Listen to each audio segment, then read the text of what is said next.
Tukiendeleza taarifa inayofungamana na hiyo, shule zinapofunguliwa kwa muhula wa kwanza wa kalenda ya masomo ya mwaka 2026, huenda wanafunzi katika eneo la Transmara mpakani mwa kaunti za Narok na Migori wakakosa kuripoti kufuatia ghasia baina ya jamii mbili. Katika shule ya Gwitembe kwa mfano, wanafunzi hawajaripoti baada ya familia kutoroka makwao kutokana na machafuko, huku shule hiyo ikisalia mahame na kufungwa.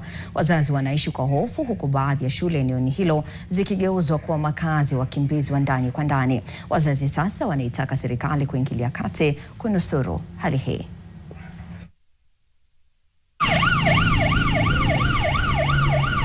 Watoto wetu wanakaa nyumbani na sasa hivi watoto wengine wanaendelea masomo shuleni. Na sio wakati ya raundi moja, kila wakati, kila wiki, kila mwezi. Shida hiyo haimaliziki.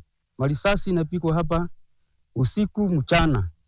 Sasa watu wanatoroka kutoka kwa mapoma, hawakai wapange mipango ya watoto.